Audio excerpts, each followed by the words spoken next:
that time again, y'all, to get into these hot topics of the day. Plugup.com.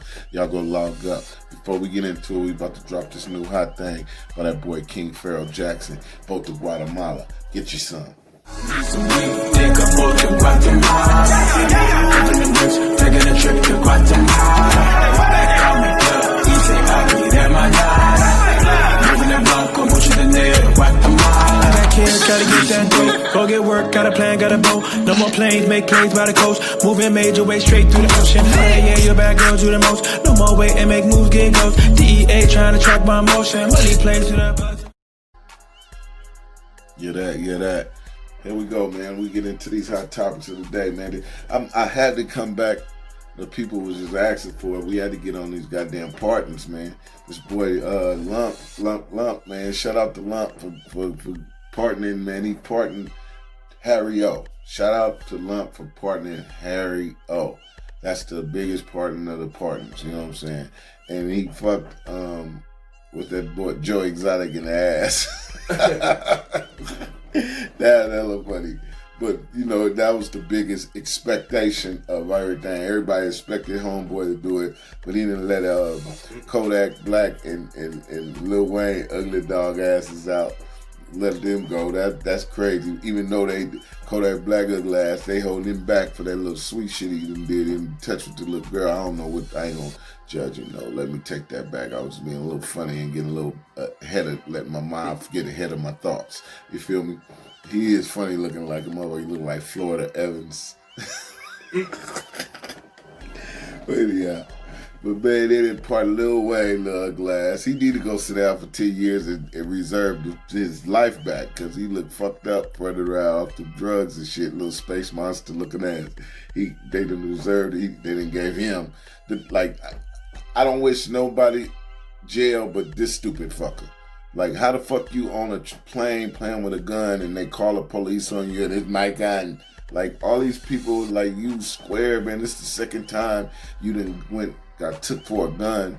Like, you asking yourself to go in there, what you searching for something in there or something? Like, that's crazy as hell. Now, people like, they should have fucking let Suge free. You know what I'm saying? Little Rondo number 9, he mad. He said, fuck Trump. They ain't letting me out, your little ass. You know, I ain't gonna say nothing, but you know, but no, they should let Suge out. Suge don't deserve no 28 years. Like, that shit crazy how people depict this dude to be so much of a monster, but don't really put into play all the helping and all the shit he did and all the lives he changed and all the situations he brought to the situation. Like y'all West Coast, the East Coast, West Coast feud. That shit was really over Mary J and Casey and JoJo and them. You know what I'm saying? Like that whole situation that stemmed from Suge and Puffy started from Casey and JoJo and Mary and them contracts and shit, and it morphed into what was known as the West Coast and East Coast feud, bro.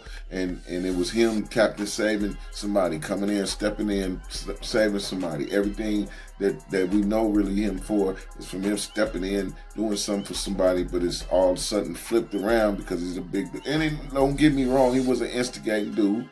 He was a big-ass instigator and doing what he did, but how young was that dude? He was 27, 28 years old with a lot of power and money in an era that was just wild era, bro. What you would expect? Like, you wouldn't have did no different. And if you sit here and lie and say something different, you just really, you really don't want to keep it a buck.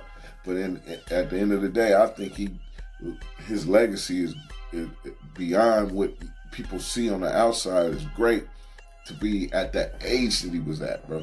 First and foremost, he was like 26, 27, got into power, millions of dollars, got to the front line of a gang, which he always looked up to, never was a part of as a youngster, but all of a sudden you thrust it to the top, ahead of the food chain, inside of a gang that you looked up to at a young ass age, which is a powerful pivotal point in the history of LA at that time, bro. You can't tell me that you would be regular or like everybody that criticized that man, they really don't understand that position, and that's what a lot of this stuff a lot of things that we see today boils down to, that these people are false prophets. Like, and I'm not meaning prophets per se, but just false in the sense of they act like they so street and gangster and this and that and all that stuff, and a lot of things that y'all do and abide by would not even be going in the street codes. The streets is over.